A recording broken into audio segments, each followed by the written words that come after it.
Destiny multipurpose cooperative সোসাইটির বিষয়ে Bangladesh bank এককভাবে কোনো ব্যবস্থা নিতে পারবে না বলে জানিয়েছেন কেন্দ্রীয় ব্যাংকের নির্বাহী পরিচালক এস.এম. মনিরুজ্জামান। তিনি জানান, ডেস্টিনির বিরুদ্ধে অভিযোগ সম্পর্কে সংশ্লিষ্ট সব কর্তৃপক্ষের মতামত ও তথ্য পাওয়ার পরই কেবল কেন্দ্রীয় ব্যাংক প্রয়োজনীয় পদক্ষেপ নিতে পারবে।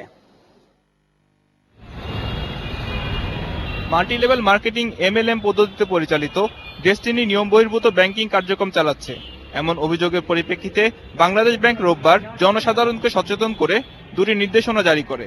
এতে অনুমোদনহীন কোনো প্রতিষ্ঠানের সাথে আর্থিক লেনদেন না করার পরামর্শ দেওয়া হয়েছে। এ বিষয়ে বাংলাদেশ ব্যাংক আর কি পদক্ষেপ নিতে পারে জানতে চাইলে বাংলাদেশ ব্যাংকের নির্বাহী পরিচালক এস.এম. মনিরুজ্জামান বলেন, কেন্দ্রীয় ব্যাংক ডেস্টিনির বিরুদ্ধে এককভাবে কোনো ব্যবস্থা নিতে পারবে না। আর কতটা আইন লঙ্ঘন করা হয়েছে তা নির্ণয় করতে হবে সংশ্লিষ্ট সকল নিয়ন্ত্রক সংস্থাকে।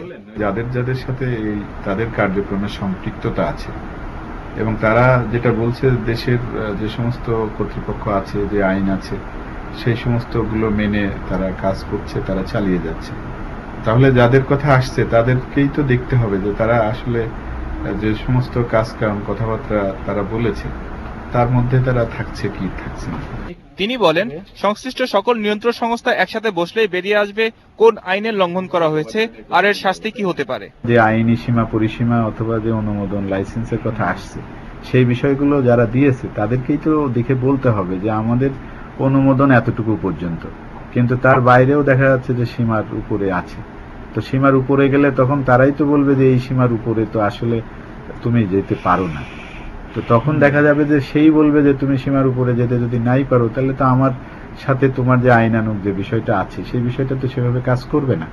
কেন্দ্রীয় ব্যাংকের এই কর্মকর্তার মতে, বিভিন্ন নিয়ন্ত্রক সংস্থার মধ্যে সমন্বয়হীনতা থাকলেই কোনো প্রতিষ্ঠান এমন আইন অমান্য করতে পারে।